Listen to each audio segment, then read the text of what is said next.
Welcome to Car Talk with Matty J. Another Tuesday night, more car-related topics as we do on it every Tuesday night. I'm joined in the studio with Riz, Al, James, and from Mammoth Movies. Not the 7 other Jameses that have been on the show. James, Jazzy, not Jazzy. Jazzy James. So we got Riz from Carloop, we got Alan, and we got Mammoth Movies. Hashtag not Jazzy. Jizzy James. Oh no, I get the shittier nickname. Lot to get through tonight on tonight's show. Big news coming out of Ford, which we will get to very shortly. Two big pieces of news out of Ford. One in Australia, one in America. Okay. $10 million. Oh yes, that is right. There is two pieces of news, which thank you for reminding me both of them. But last night, Alan, Riz, and myself went to the Shannon's Melbourne Autumn Classic Auction. What did you guys think? Thought it was a pretty good time. A lot of fancy cars to see, and a lot of people bidding on crap that I really don't need. Well, I reckon there were more fancier cars outside than inside. They definitely were. I mean, you just go on if you go on the scout joint to steal shit. That's true hustle. You know, like you just get outside. While everyone else is inside, bidding on cars, you just like hotwire yourself a Cayenne or something. Plenty. I saw a Cayenne, I saw a Range Rover, I saw a F-150 Raptor. Yeah. That was sick. I'm not gonna lie, that was freaking awesome. Plenty of cars. But yeah, they really had a quite a wide range of cars. They weren't specific to like one sort of genre. So I've got the we'll get to the crazy pricing shortly, but just to put out what they had original Minis, they had E36 M3s, E39 M5s, which is like my favorite BMW M5 ever. Old Fairlanes, old FJs. They had Brock Commodores. They had an XE ESP. They had some really old stuff, some very new stuff. So like they had 34 GDRs, which is not very very new, but the 34 GDR, which was pristine V-spec. They had a 33 GDR V-spec, which I kind of liked more. I thought it was actually cleaner than the 34 upon closer look. What did they sell? What did those two sell for? Those two sold for. I got to double check the pricing on them. Because R33s, like they said, the price guide was 40 to 55. For the 33, they said, I'll tell you right. Or something like that. Yeah. They said around 40 to 55, I think.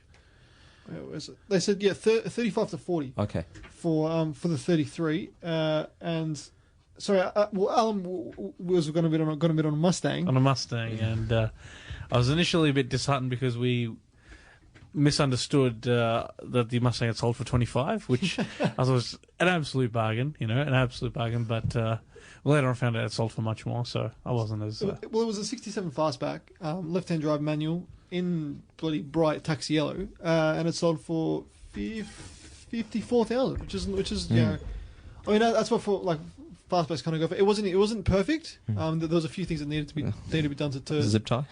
Yeah, I had a zip tie holding the zip tie on some kind of like gum or something. Yeah. But they had like a 68 Dodge Charger RT 440, and that's all for 72 grand. So if you want to get a bit of Dukes of Hazzard style, you can you're spending that much money, about that much amount of money. But Tyrone, we went with Tyrone, a good friend of the show. He was really keen on a 66 Pontiac. Can never say it's a Parisienne sedan, and so I only went for 27 grand, and that was really really nice. Had the big brakes, nice wheel, a bit resto modded, which I kind of liked. Really really cool car. I don't think I've ever seen one in person, but until that night, so that was quite nice. They had tons of motorbikes and stuff, but what we're really kind of actually the 33. Guess how much it sold for, guys? I don't know, 42, 64. 45? 41 grand. You were very close. Yeah. So it was very very clean for what it was. And 34. And the 34 sold for, let me go back. Because, there was a guy there, like I said, that said to me, he's like, nah, that's not a real R34 GDR. And I said, why? Because the speed only goes up to 180 kilometers an hour. No, and I'm like, that's not right. Like, there was a time in Japan where they didn't have speedos past 180. Unless it was a because the V specs those speeders went up high, didn't they? No, the V spec NERS. And the NERS did, okay. yeah. So because I recall seeing some with the 320 speeders. I mean, it is common. Like a man of mine's got an R32 GDR, and he put the Nismo cluster in it. And got it obviously all because he barely drives it, but he got the the kilometers aligned because he's very pristine about his car. So I don't know how many it's done, but he got it changed exactly from that kilometer. And then now he's got the 320 Nismo gauge, which works as trade apparently. But the 34 GTR, however, was rated from 90 to 110k, and that went for $90,000 on the dot. So I don't think it was as clean. Like it was still a clean car. Had a bit of mods done. The 33 looked stock as a rock. But it was black, and the 34, right? The 34, yeah. And the 34, like in black. I mean, like if it was that Skyline blue, the Bayside, Bayside blue, yeah. Oh, Bayside blue, yeah. Skyline blue. Well, as being there as well in person, the 33 definitely looked clean, as you said. Yeah. If I had just ample money to bid on both cars, I'd be putting it down on the 33 first. And I'm not a 33 guy. Yeah. But that looked very clean and very nice. It was a nice car. Yeah. If I was to buy a 33 GTR, it'd like even sight unseen, just like walking up to it, it looked spotless. It looked really, really clean. It's pretty good for 41. Yeah, it's that just shows how much they've gone up because like you could get. I mean, it's a V spec though, so it's not just a standard GTR. Like the standard GTRs you can get for about 20. But for a clean V spec, I'd pay that money for it. So just on the engine though, between the 33 and the 34 GTRs, there wasn't too much difference in the engine. I mean, I think a lot of it was to do with the drive system itself. It was like engine wise, it's pretty much the same thing. Like there's a big jump up from 32 to 33 in terms. Like the RB26 is still the same, but there was like a few differences. They did change the turbos. Yeah, I know because the old 32s had I believe they had a ceramic turbo twins from memory, twins Basil, but the newer ones I believe the 34s had later more advanced turbo technology. But in terms of engine complete driveline stuff, there was differences. I mean they evolved the Atessa over time. Some people hated the Atessa on the 32 because if it failed, it would just take you off the road. But obviously time gets better. But still, pretty much back to basics. They're very, very similar. The 34s came with a 6-speed as well, which the 33s and 32s only had a 5-speed. So that was the big difference in the gearbox. But on a mountain, you don't need the 6th gear. Just keep it in boost. You don't need exactly. It, you're a bit and you're it. But also considering, as you said, 20 for just a stock or like the non V-spec R33s, having 5 R33s versus 1 R34, you're not going to get 5 times the car. Yeah. There's always something special about just having that one car. But given how much cheaper you can get, just the one, I guess, model earlier, I feel the price that the R34s are at right now does not reflect what car it is. It's value for money. It's not there in that car anymore. I mean, I was reading a review with John Bow, and it was for I think it was for Unique Car, it's a magazine, and he test drove a 33 GTR, obviously second hand, not a brand new car, and it had chipped paint but it was still a well maintained car, just it was driven. And that's how they should be. They're a car to be driven. And he's like, bloody hell, he's like, what do these go for these days? He's like, these are still an amazing road car. Fantastic for what they are. He's like, you're getting everything in this that you get in a 34. I mean, people say, oh, you get the 6-speed and this, that, and the other. But having said that, you're still in a GTR. Yeah. And you can say, I mean, the 34 can't say, but the 33 can say. It was the first production car to get under 7 minutes on the under 8 minutes on the Nürburgring, I believe. Which is quite a feat. Even though they don't believe it was a factory standard one, but yeah, it was. I mean, that's a record because people really hate the 33. They reckon it's a boat because it was based on the Laurel chassis. But in every single way, the 33 was better than the 32. Yeah, had better aerodynamics, better chassis. It was like I think 50% more stiffer or something, something crazy like that. Engine wise, and it was a much more reliable, refined package. Better handling car too. It was a quicker car, even though it weighed more. I think 33s now people are starting to appreciate them, especially because the states are about to get them, and they're like, "Holy crap, we better get a hold of these before they get across." Yeah, they're going to unattainable. Couple of weird ones that shocked me. The E39 M5 looked schmick. Like it looked nice. Did you see it at the back? Yeah, it looked really good. It was parked next to the M3 E36 M3, and that was from an actual BMW collection. The M3 sold for 22,000. Yet the M5, which is the newer car and looked looked pretty good in black. In black, with the V8 6-speed manual, sold for 20. Yeah. And the guide for the M5. So someone got a steal because even on car stores they're about 30 to 40 grand. They bought that for 20 grand. And that is a steal for that. The value here, like Shannon's were saying, was 25 to 30. So whoever bought that got a really, really cool car. But I think the biggest sale of the night went to James. You're going to fall off your chair when you see this. A license plate number 101. Just have a guess how much. Don't look at the screen. Have a guess how much it sold for. 70 grand. You're about $430,000 off. What? 500? 510 grand for a license plate. Yeah. Far out. Yeah, it's insane, right? Why? Yeah, exactly right. Like I collect some dumb stuff, but 500 grand. So yeah, it's before you guys got there, I was talking to a guy, and he's like, I asked him, I said, what car sort of, which car would you get? He's like, I'm not here for the cars. I said, what are you here for? The number plates. I said, what do you do with the number plates? Like, I mean, I know what people do with number plates, but like, I asked him, why do you collect number plates? He's like, oh, it's just a side hobby, side hustle. And I said, okay, cool.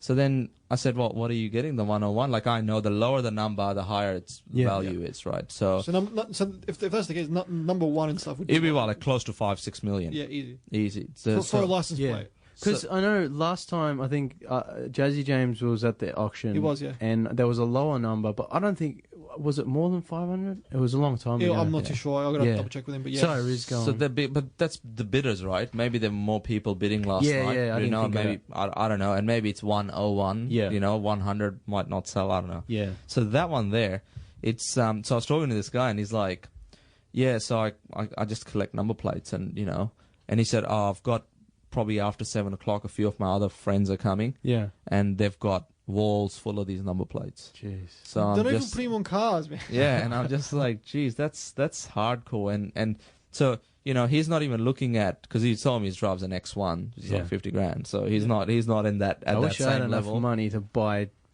little pieces of metal. Well, that's the thing, right? It's I don't get it. So 101, I was surprised when Maddie told me earlier today that's how much it was. And just It's like you can't even use them. Yeah, it's like I collect dumb stuff, but at least at least you can play a Nintendo 64 game. I collect those. you can't do too much. I'm in that same boat. Look, we're going to get to our first break of the night. We're going to get to an Aussie artist as we do on community radio. Her name is George Maple. The song's called Hero. We'll be right back after this. You're back on CarTorque with Matty J. That was George Maple with Hero. Her album's just dropped. That's off her album called Lover. We'll be playing more songs off that for the next month.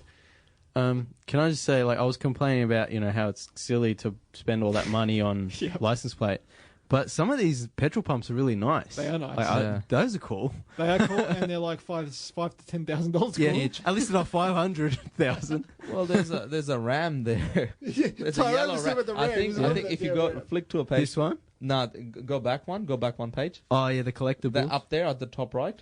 Oh yeah, cast iron golden fleece RAM. What's that from? It was a petrol brand. Oh, that's from the top of the petrol. Yeah. And that's, I think, did more than 1,200. I'll see how much that did, actually. I'm not too sure. Because, it was just interesting to see what people spend on this memorabilia. They got oil dispensers. I mean, I spend money on stupid shit as well, but, I couldn't justify spending $500,000 on a license plate. People buying these plates, please contact me for services. Any type of services. If you're paying that kind of money for just a license plate, surely cleaning your gutters, you probably pay 10 grand for. Not really. Oh, I thought you meant other services. Hey, I just said services, all right? It could be anything. Depends on what they need. Exactly. That's it. And I charge accordingly. The RAM, the RAM sold for $600. But yeah, dude, they had a that's nothing. It was 800 to 1,200. The guide estimated price. or whatever. I don't know who would pay that for that thing. Well, the guy who got the. Well, see, it wouldn't be a bad idea. Do people? I'm assuming they do make replica pumps and stuff from the olden days. Something to have in your man cave or your garage or something. Yeah, that wouldn't be a bad business to. actually. Well, 'cause it's if you like- look- it's like I mean, those- it's not going to fetch the price of the original part. Yeah. But just like, They have those $100 or $200. restoration shows where they Yeah, I've find an seen old like that. Coke fridge and American Restoration, I think Something it's like called. that, Yeah. yeah. Speaking of fridge, that it wasn't for sale. That was actually in the Shannons, the place they had there. They had a VW Type 1, bus or combi van oh yeah. fridge. It looked awesome. I'm like, I could totally like. How big was it? About like. Do you take a photo of it? Oh, cool. It's nearly full Yeah, size. it was Oh, really so full it's okay. size. yeah, I cool. thought that was bloody awesome. Like, Yeah. I'd Yeah. buy that. Like, It's like an old 50s fridge, but with the VW yeah, like the. Yeah. combi van But colours on it. with fridges, sorry, Yeah. we're talking about cars, but with fridges, there's Welcome to Fridge Talk with AJ. exactly. Yeah, well, it's sort of car because Volkswagen one, but Yeah. it's these are back in fashion in the States. So Big you time. get a brand new fridge Fridge, that's but got with the the- latest technology connected to the internet, but looks like a like a retro. rustic, retro chic kind Yeah. of thing. Yeah. See, I like that. I reckon that's cool. Yeah, I think Yeah. it's I really liked it. It was pretty cool to see something like that. They didn't have the Go-Go Mobile. They didn't have it this time. Yeah. Yeah, Usually at every last event, one it's always last one they did. It was where that chicken burger place was, where the burgers looked awesome. there. They probably parked in front of it because it's so small you won't be able to see it. Yeah. Well, I was going to say the main star of the night though wasn't the 34 GDR. It was this 1970 Plymouth Roadrunner Superbed, Yeah, that's cool. 426 Hemi coupe. So proper left-hand drive. Daytona special. Giant wing. Legit, yeah, massive chicken wing. Was that in Dominic Toretto approved? Fast and Furious 6? Yeah, it was like a Dominic Toretto kind of approved version. Yeah. And he paint it blue and then make it like the king in cars. Do the what's his name, Richard Petty. But yeah, honestly, it's I believe it got to 500,000 and it got passed in. It didn't sell, so they are worth quite a bit of money. Jeez. XB GT Coupe, really clean. Stephen Tyrone was like, we're talking about this one for about like 5 minutes. It was spectacular. 121,000 that went for. But the 350 GDS project car, which was like, I think, you guys in the States would call a barn find, we call here a shed find or garage find, got passed in. And I believe that went for over 100 and that got passed in. So they are pretty pricey. People are trying to get the best buck, and if they're not happy with it, they ain't selling it that way. It was interesting bunch of cars yesterday because last couple of, especially the last one was a bit of a disappointment. But yesterday we saw quite a few different cars that it was good variety. It was. There was a Rolls Royce there that passed, I think, or sold for 27 or something. It didn't sell that high. Yeah, they had even the bike collection they have this time was not too bad. So speaking of something a bit more realistic, 2015 Subaru WRX. You've got Alm's attention. Yeah, exactly. So that car, I saw one at a dealership yesterday. How much in silver with 50,000 Ks? 2014. 2015 MI16 Yep. in automatic. How much would you pay for that? Wait, WRX not an STI? Well, obviously. Just a WRX. So that's with the CVT, I believe. It is at the CVT, Yeah. yep. For 50,000 Ks, silver, pretty immaculate, not much else. It's got the black wheels, black rims. How much would you pay for that? MI16. I wouldn't pay more than 25. Okay. It's probably priced at like 32 plus, wouldn't it? All right. So what they're Is it a saying, premium, like with all the options? Like, was it like? yeah, it looks like it's got quite a few options. I don't know what Lineartronic is, but that's probably their all-wheel drive system or whatever they call that. But so I came across this, and I know it's probably doesn't look very good, but 27.5. They reckon it's according to the sales bloke there, it was the cheapest WRX that you can buy in Australia for that model. For that model, yeah. That model. And I don't know if that's true or not, but look, it There's so many didn't. better cars you could buy for the money. Yeah, and but the thing is, like, More, you got a GDR. the guys over there at Berwick Mitsubishi are doing a pretty good job with their used cars, because I came across this as well, 86. and a red 86 with, I guess, a Hectic black spec bonnet, yep. and it's had like JDM written all over it and Hectic spec. reasonable, hectic spec. Yeah. I think this was 26. What? So Yeah. everything's got a tofu tax. Tofu take. Well, dude, they're brand new, like 30 grand. Like, I don't understand that. Is it? Yes. Was it a GDS? Like, was it a top of the range? Yeah, it's or- GDS and it's manual, so Okay. I don't know if there's still What that much. year? 2016. Far out. So- That is pricey. Yeah, I Yeah. mean, look, the thing is, obviously, you got to negotiate after that. Being a dealer, yeah. But then they had the 370? 370, and this was 35. I know it's probably priced a bit, but this was a 2016 model. I know the 2017 ones, you're still paying 50 grand for them. That's not too bad actually for the 370. So some of the cars Was they that had, manual or auto? this one was manual. Okay, even better. So they had. That's a good car for the So money. at Berwick Mitsubishi, it seems they're not only getting your normal wagons and all the rest though for used cars, Yeah. they've also got a lot of good sports cars, they've got a section of them now. Yeah. So and it seems they've priced them to get rid of them because they're sourcing them from somewhere. Yeah, well, dude, I reckon that they're probably getting them as trade-ins for different. But yeah, It's not bad for obviously I want to pay that for cars. for the WRX though. Like, Yeah, so the WRX is 27,990 or whatever they're pricing it at. But obviously you gotta do a deal with them. We gotta take Alan with us. get that hustle money, dude. Again, like you said, there's good variety there, but there was an awesome variety last night. Yeah. and that's what really kind of like shocked me. You could get some really nice just cruisers like that'd work. They had a 1980 Benz 450 SLC. Now, no one likes the SLC because it's the 2+2. Everyone likes the SL, whereas the two-seater. But I always kind of had a soft spot for the SLC, and that went for that was immaculate. That was a beautiful car. Yeah. Went for 18. Yeah. I mean, there's a great car for $18,000. That is a car you can put your stuff in, like put a picnic basket in there, go for a cruise, and just sit down and enjoy it and waft home in pretty much effortless luxury. Well, obviously not a lot of European cars get a lot of attention there. It's mainly been the American ones. Muscles, yeah. Yeah. But having said that, though, like they had that XJS, the convertible V12 XJS 92, one of the later ones, 49 grand. Yeah. I mean that's a lot of money for I think still for an XJS, but the car that I was really interested in was the 86 Beamer 635 CSI, and that was a manual too. That one's nice. That was lovely car, and beautiful color red too. Nice wheels.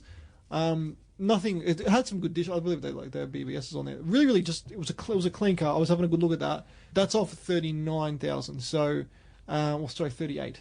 But yeah, that was a really nice car. I really like that car. But the fact is that you can even get the Morgan replica and stuff we were talking about before. It's 27. However, the Banco Classic Ferrari Daytona Spider replica sold for 70 grand. So if a replica is getting 70 grand for a Ferrari, you know it's going to be a big night in terms of spending. Well, they had Testarossa not last time, the time before, and that went for 280. Wow. How do they make replicas? So they, it's weird. Different companies do different things. Like they'll either get the schematics and going like GT40s and stuff like they're heaps. It's fiberglass generally, fiberglass construction. So they make them from scratch, or they take a body from a similar car. So they essentially start from scratch. Yeah. So like they'll get either dimensions, or they'll get the original schematics and recreate it, or they'll do it a very altered variation so they don't get sued. Yeah. But yeah, that's essentially what they do. You can also just... It's weird that... it makes sense that there's a market for it, but it's just kind of... You can also do the thing where you get a car with a similar body and then just, throw a bunch of homemade panels on it and call an MR2 a Ferrari. That's right. But yeah, no, look, really, really interesting and cool night last night. That was my first proper car auction I've ever been to. I went to a dealer auction a few years ago with my dad because he had some dealer connections back in the day, which he still does actually. And went and had a look there, and the cars were just going bang one after the other. But they're all so the dealers would buy them and obviously sell them at a profit. But no, really, really cool and interesting night. Some real odd ones got passed in, but some real odd ones sold for quite substantial amount of money. I mean, like some of these vintage plates were going for over 100 grand as like a minimum rate. So I guess the night was a hot night in terms of people were willing to spend, but the plate 101, $510,000 is a lot of money. Yeah, it's a lot of money for a number plate. And But we're going to move on to our other topic of tonight. Well, Ford, they're in trouble here in terms of with the law, but they're also changing considerably. They're taking the Nissan path and just cutting pretty much all passenger lines and going for SUVs. SUVs and trucks. Trucks, yeah. So essentially, we're doomed. It's happening. It's happening considerably quickly. I think they said they're going to keep the Focus, but only in the RS edition. Well, see, in the States, they're stopping. I believe they're stopping the Focus. We're still going to get the Focus here, but we're not getting Fiesta. We're getting Fiesta ST only. Okay. But they're getting rid of the Fusion, which is our Mondeo. Yeah. They're getting rid of. I think they might be even getting rid of the Taurus, which is a bit weird. But yeah, they essentially wanted to focus on their SUV range because that's what everyone's just buying these days. So Mustang Sports, only the so-called sports car that they have, and the obviously the utility and truck market. You know, it's the F250 for how long has been the best selling. F150, yeah. F1 F Series really in general, yeah. Have been really sort of selling quite well for them, and they're not going to cut that. But it's just sad to see that how quickly the shift has come in terms of the car body types, where we've gone from, having sedans and wagons and all that, where we can't sell them anymore because nobody wants them. And now it's like, back in the day when you see an SUV, you're like, oh, geez, that's different. Yeah. But now when you see like somebody with a new Skoda Octavia wagon, that's different because nobody's doing wagons anymore. I mean, that's what your dad's got. Yeah. I guess the SUVs become the new norm, the new sedan or the new wagon, and have small like hatchbacks. Do they sell well? They used to sell well in Australia. Yeah, no, and they don't because you have Kia has got a Picanto, which is a really small hatchback. I've been in one of those. They're actually quite, and they're not too bad. Not too bad of a car. But in that really tiny segment, there isn't too much. Hyundai used to have an i20, which I think they used to have an i10. They don't sell that anymore. The i20, not really. So the small segment is still around, but it's sort of dominated by the Mazda 2s and the Suzuki Swift. Yeah. And a little bit of Toyota Yaris. But it's just there for them, first new car, or somebody wants, is single, or just, not really, haven't got kids. It's still there for them, an inner city sort of car. Yeah. But it's just not selling as well. Yeah. Well, I mean, that's what I think Ford's issue is. They're having not great sales at the moment, and they're saying here over the next few years, the Ford car portfolio in North America will transition to two vehicles. So two? Yeah, Focus and Mustang. That's it. Jeez. Besides the SUV range and the trucks, which is in America ridiculous. Like it's so weird that does everyone want to just drive the same thing? I mean, that's essentially what they're making us do. It's like cars are become like pop music. There's no variety anymore. Like, it's weird that you'd think we'd be going towards maybe smaller cars or something like that, but I think everyone's going towards bigger cars. The advent of like, I guess, more and more fuel efficient engines where you can be driving an SUV, you're still getting like comparable economy to a smaller car. But at the end of the day, it's not a great job. But like, I mean. We're losing enthusiasts anyway as car people. So, but having said that, the Focus that they're having there is a crossover. So it's not even like a normal Focus anyway. So it's like an SUV kind of Focus. So, so only Mustang and Focus crossover to survive. It's like Ford I think cars. Is it last? I think it was last week I said that SUVs are just big hatchbacks now. That's all they are. Yeah, that's all they have been for a long time. So I guess the hatchback market has become the SUV market. That's right, because you've got the the so-called hatchbacks you've got these CX-3s and these smaller sort of things, Konas, which are like bigger i30s. And I don't know what's going to happen in the next couple of years because you have this SUV thing is going crazy. I think currently it's like nearly 45% of the sales month on month are like SUVs.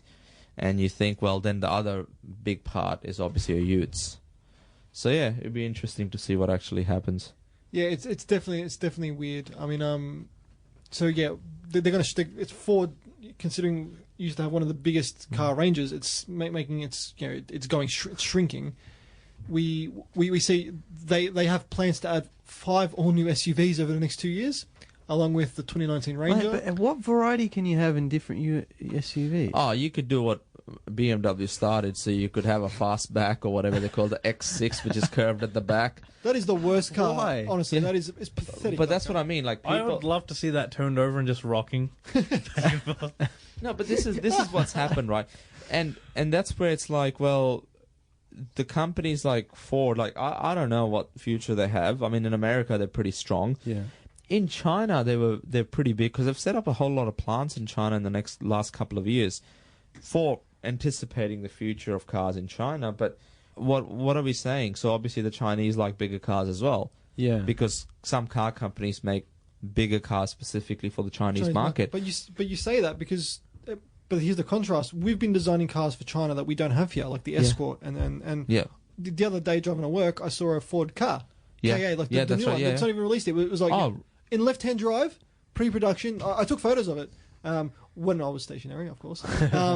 And I was like, "Holy crap! That's a Ford car. Like that's the latest one we don't get." Yeah. So obviously they can't be doing testing here if they're not going to sell them. So they're going to be for the Asian market. It has to be. Yeah, and that's what they do. A lot of the cars at R&D, I've got a couple of mates that work at Ford, and they do the R&D for the Chinese market. So that's what Ford is doing currently out of Broadmeadows. But that's crazy. If Ford's just going to get like they're getting rid of the Fiesta full stop except for the ST. So it's going to be essentially Fiesta's going to be like a sports car, but it's not a sports car. It's a mini car. It's weird that they're getting rid of that. I mean, the Fiesta's been long in the tooth now. It's like a 10-year-old model, but that doesn't mean that it's not a bad seller. It's still a good car. Yeah. I guess the question that Ford is probably trying to answer is: are young people actually going to be driving in the future, or is this whole ride-sharing and Uber thing the next big thing? So then they might as well invest in those platforms, reduce the amount of overheads that they've got in all these separate lines that they've got set up, and just invest into SUVs, because not only the family's buying it, but you've also got these ride-sharing people who are driving people around. I guess, yeah, if you can get more people in the car, then just carpool everything, and if self-driving, then... Why don't we just buy 10-seater vans then? Screw it. Yeah, I mean that's the point, because that whole statement, like, not from you, but from in general, it's a massive it's a wank, because if they're selling a car in a certain market, surely they can sell it everywhere. Like it can't be that hard to sell it. Like honestly, it's always been the case. You've made the car, you've designed it, you've engineered it. You know, it's made for these roads. It's made to sell. It's made to drive. Oh, you just get SUVs in your market because they're dominated by it. It's not giving the choice. Exactly, but we've spoken about this when we were talking about how long it takes for us to get cars here, especially the ones that have been released in the UK. They're already in the right side. Like, everything's the same. Yeah. You're not changing a car. Your ANCAP here in Australia, if you're talking about safety, it copies exactly what a lot of this testing they do here, but obviously it's backed off the Euro ANCAP system. So safety is the same, everything else is the same, so why can't we sell the same cars in Australia?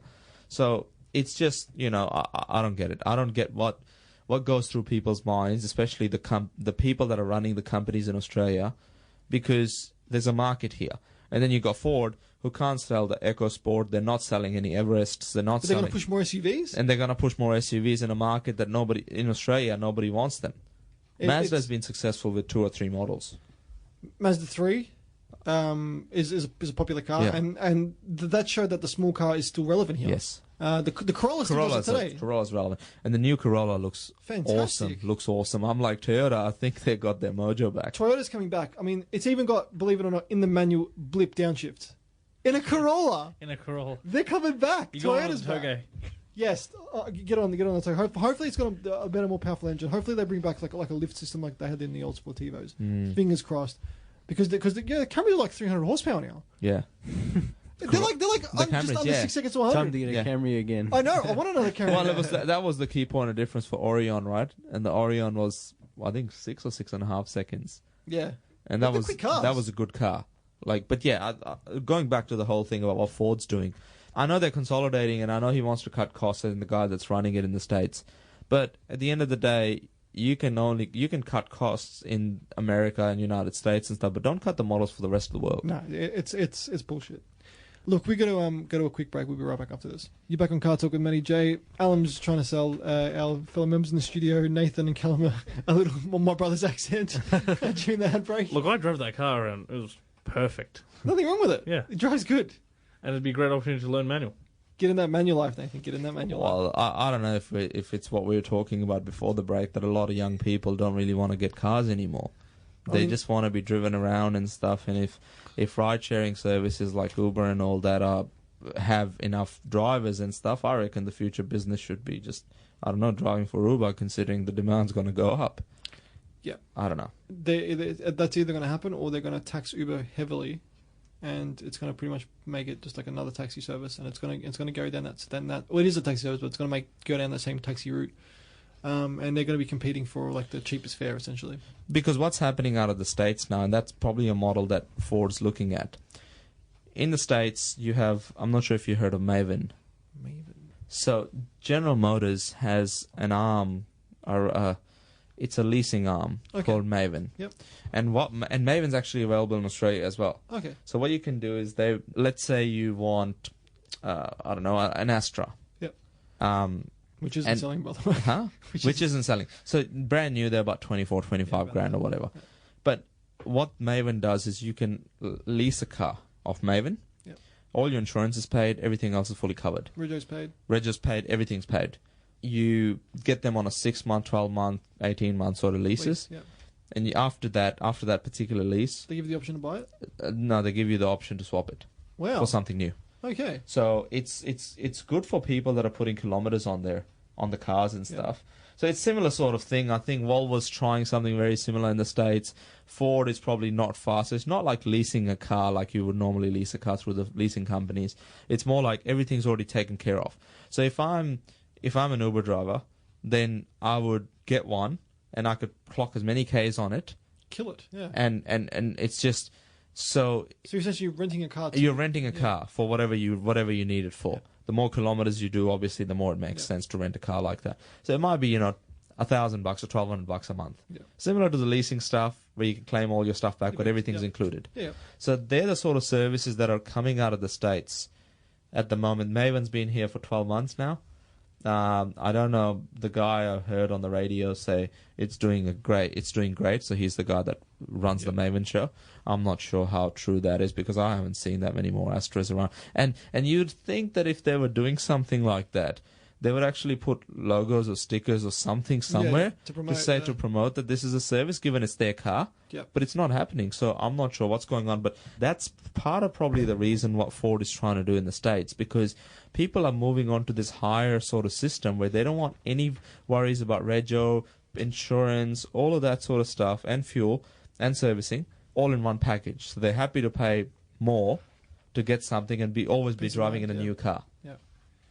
I mean, I see the appeal of that, but like, it is the way it's going, and unfortunately, I don't think that's. But I think we're just going to be along for the ride now. I like the idea of owning my own car. Yeah, so do I. Like just having to give it away, especially if you do end up. I mean, I probably wouldn't get attached to an Astra, but if you do end up getting attached, unless your name's Adam, he's never going to let the thing go. But yeah, like I said, I probably wouldn't get attached to an Astra, but you eventually get attached to your cars, and just having to just swap it out for a better model doesn't really appeal to me. Yeah. But it appeals to other people. Like we had a family friend who he leased Beamers for years. I don't get it with the lease. Yeah. So when the lease is up, do you have to pay out the rest of the car, or you just return the car? So with leasing, there's several options, and there's a term, and I may understand it completely wrong, but there's a term called balloon costs. Okay. And what that is you pay a certain amount of the car. So before you get the lease, let's say I'm getting this $50,000 or $60,000 BMW. Yep. They will tell you over the next 4 years, you're going to pay X amount every month. And at the end of that term, you're going to have to pay this ballooning cost. And that is generally the cost that I believe, and I might be completely wrong, but that's the money you have to pay at the end to buy the car off them. Okay, but do you have to buy the car or you don't? You don't have to. Okay. From what I understand, you could obviously take it back to the dealer. Yep. But the dealer might give you, so the ballooning cost might be 30 grand, and the dealer might pay you 40 grand for the car, or whatever it is, might only pay you 20 grand for the car. I'm not sure what that's going to be. So I don't know whether you end up or down. I'm assuming you'll end up down because... You'll always end up down. Exactly. So with cars... You're dealing with the dealer, you're going down. So yeah, that's how the whole leasing system works. And it's really, really popular in the States. But this Maven thing is like, these sort of similar sort of leasing arrangements now where everything is all covered. That's something new. So people obviously don't want a hassle of going around and looking for an insurance company and going around and looking for, they want everything sort of just covered for. A package deal. Exactly. So, I mean, I guess that kind of leads us on to our next point in a weird sort of tangent with leasing. People that have leased cars, that have leased problem cars, how do they return them? Because now Ford is in a lot of crap right now, especially in Australia, mainly in Australia, because if you listen to the show with their power shift automatic dual clutch transmissions. Power shit. Yeah, essentially, well, I don't know why you'd buy a car with a dual clutch for an everyday car. It's beyond me. It makes no sense. Yeah, I get they shift quick and stuff, but like just more to go wrong. Yeah. The conventional autos these days are like just as good. That's good. So basically, the power shift dual clutch transmission has obviously has dual clutches in there. They were failing quite badly, and Ford knew that they were broken and not great. But the dealers were saying to the customers, "Oh, it's how you've been driving it. You're not driving the car properly, and pretty much just causing them to fail." And I don't know if they were covering, but because I know a lot of friends who I have. I work with a lady, lovely lady. She bought a brand new Focus Trend 2013. Oh, you told us about that, yeah. And she took it to the dealer, and the dealer's like, "Oh, which like a certain dealer that I've recommended, and I reckon they're a really, really good Ford dealer."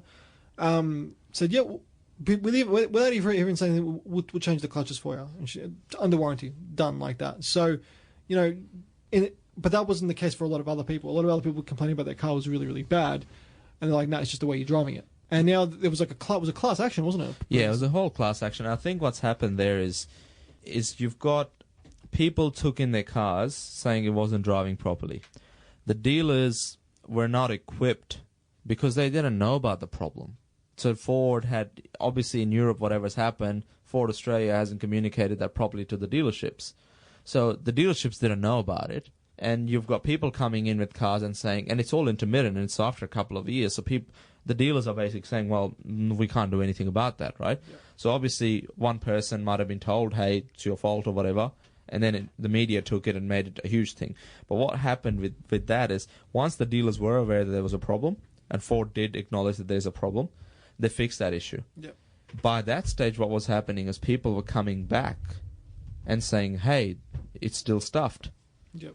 So there was another unrelated issue with the same transmission that had come in. So people were going back. People don't know what's wrong with it, like what was fixed last time, because they'll go back and they're even more pissed off because they're like, well, you said you fixed it, but you didn't fix it. Yeah. And the next time, again, dealers didn't know that there was an issue. Yeah. So then they're saying, well, it's the way you're driving it. Yeah. Because the first time we fixed it, what we know is wrong with it. Yeah. And it's all to do with the way it was communicated out of Europe. It was all to do with the way that Ford Australia didn't take ownership of it. Yeah. And in the end, obviously the consumer, ACCC can't take the dealers to court. They have to take the company to court because the dealers are only doing what they're supposed to do if they're aware of it, and if they've been told, they'd be silly not to do it. Because what happens with these recalls and repairs is, let's say the first time they have to replace a clutch. Yeah. That clutch, they will invoice it back to Ford. And they'll obviously put their markup on it as well. Of course, yeah. Because they have to do all this unexpected work. Yeah. And they've probably got to hire somebody else to do all this sort of stuff. So they're going to send it back to Ford. So dealers are more than happy to get this additional business through their service lines. There's no issues about that because they're going to charge it back to the company. But if the company hasn't even told them about it, they can't do anything about that. So in other words, it was a complete lack of communication. It was lack of communication. I think that's the Ford boss said that at the end after they were handed down the $10 million fine, which is huge. And this car, it relates to cars, the Focus, Fiesta, and EcoSport. Yeah. So two, because I don't really rate the EcoSport as a car. Two decent cars, just with not great transmissions. So, but try get one with a conventional auto and they're great. Yeah. But yeah, it was just complete and utter, just storm of crap, and it's. I mean, they were a dry clutch. Then they went a wet clutch, which people in the VW group well know. If you've got a dry clutch, don't bother. Yeah. But yeah, from 2010 to 2016. So when it's 75,000 vehicles, which is a lot of cars affected. It's just yeah. So from what I recall of hearing the news, Ford was going to be forced to either repair or possibly buy back. Yeah. So what's the dealing on that? Like, you obviously wouldn't expect the original purchase price of the vehicle. Well, you couldn't you? Because you've driven the car. Yeah. I mean, but what did VW do in the States? Because there is acres there was of a cars huge- that they bought back. Well, I would say they would pay market value. So But then I still feel robbed, but then though. as a consumer, that's shit because the cars were nothing. the cars because- were nothing, and you didn't. Yeah, so I would say they would have worked something out. They would have said, okay, if we go back in time before we knew something about these issues, and before the cars were whatever, the value of the $25,000 or $30,000 Golf that you had before all of these issues arose was maybe $24,000, and we're going to pay you that, but now it's $12,000. Yeah. Something no along. one wants to buy it. Yeah, it's probably something along those lines because you don't. The last thing you want is to piss a customer off. That's already been screwed Yeah, around. exactly. Exactly. And the thing is, they've already got, you've got your industrial class action lawyers like in Australia, Morris Blackburn, and a few of these guys. They're happy to take any class action on because they've earned so much money out of that. So yeah, I think it's a good lesson for the whole industry. But I think it's a big hurt on Ford. Yeah. And 9 out of 10 of those customers that bought those cars and they'll never buy another Ford again. Well, the thing is now what's happened is, I mean, look at the consequence.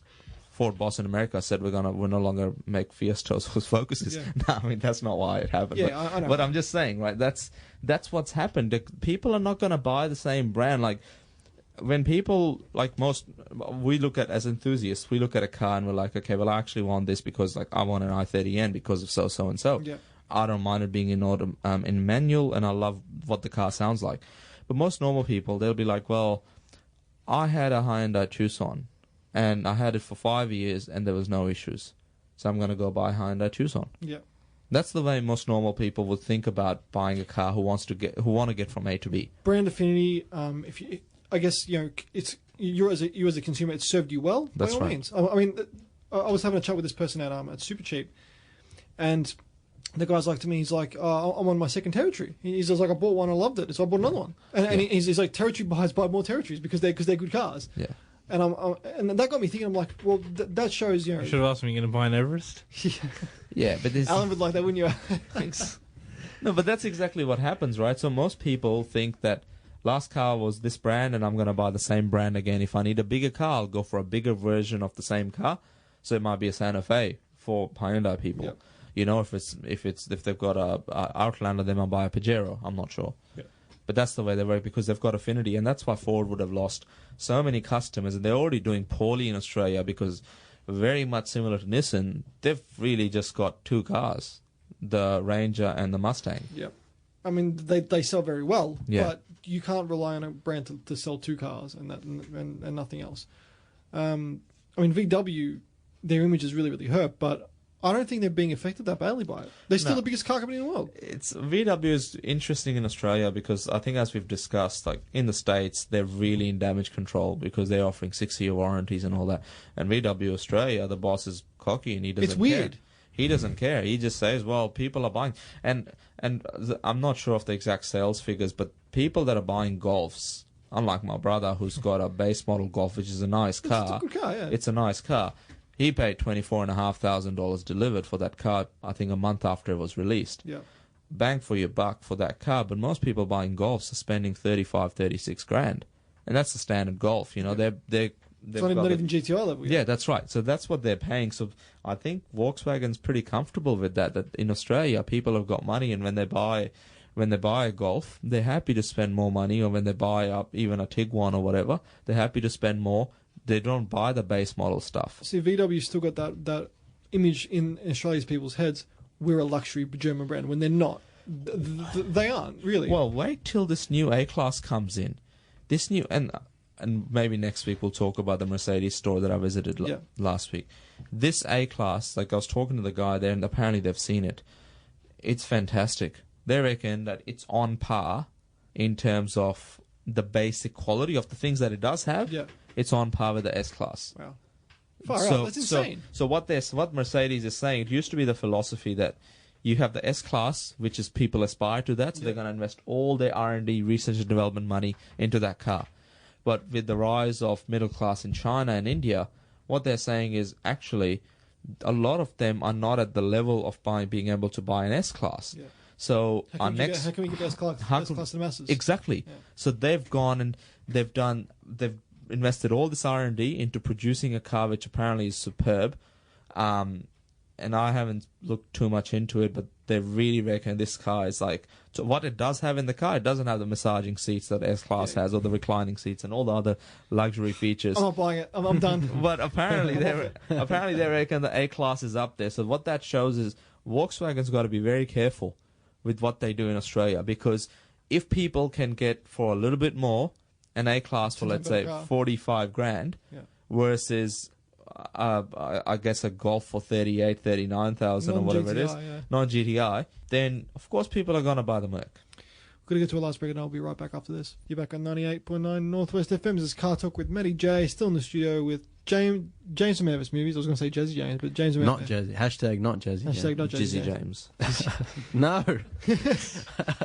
What have I done? Alan and Riz.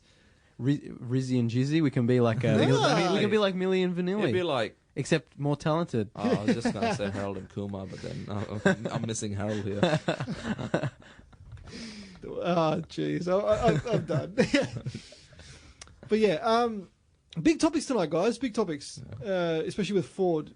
So if we were Ford, what would we do? Like, would we offer Start making the GT? but more accessible to other people? Or? No, but they didn't they? Well, no, like a proper GT, not the whole V6 twin turbo bullshit. Oh, right. We're talking about like a GT40. Yeah, start making that again, and just it'll be a great time. We'll probably go broke, but it'll be a great time. It'd be a good time. But make a blue 1970s Ford Escort. Oh, hell yeah! That's all I want. With an Escort? What? I'm lost right now. We're on some weird stuff tonight. Here on Car I think Talk. we've been in here too long. It's getting a bit hot in here. It is boiling here actually. So we are out of time. This has been Car Talk with Matty J. Like and share our Facebook page. It's Car Talk, TORQUE with Matty J. So that's on Facebook. You can find us on Instagram, Car Talk _ Matty J podcast. So Matty J _ Car Talk podcast. If you've missed any of our previous episodes or a new listener, welcome, and want to listen to our previous shows, links on our Facebook page, the Shout Engine. We're also on iTunes or wherever you do your podcasting, so just give us a Google and you'll find us. We're on most podcasting websites. James, got any plugs? Man vs. Movies, Tuesday 6 p.m, 98.9 Northwest FM. Like and share the Man vs. Movies Facebook page, and you can find the podcast on Shout Engine, iTunes, or on your regular podcasting app. Riz? Riz from Car Loop. If anybody's looking for any car to buy from a dealership but doesn't want to deal with the hassle or the BS, jump onto facebook.com/carloopau and get in touch with me. And definitely for some good car buying advice as well. Yeah, definitely. Free advice. Yeah. Free advice. Free personalized advice. If you want to know, you want to buy a car, help you out. And it's good for the wider community here in Melbourne and possibly. Yeah, spread the word to people who don't like cars. Don't want to buy a car. Because it'll be a good. It's a good tool. No one's going to say no to free advice. So. Exactly. Thanks, guys. Alan, he always does his famous one-line plugs. So This time's going to be good to each other or something. This time's going to be a multi-line plug. Okay. Any rich people buying plates out there want me for services? Please hit me up. Any rich people want to adopt me? and like we heard last time, Alan only offers solutions. Solution to problems you didn't even know You you had. should have a business card that just says like Alum Solutions. Solutions manager. It's problem solver. It should be Alan. Call 1-800-HUSTLER for problem solving. It's like the future. I invented. This has been Car Talk with Matty J. I'll see you guys on Sunday for the Kickback edition. Take it easy.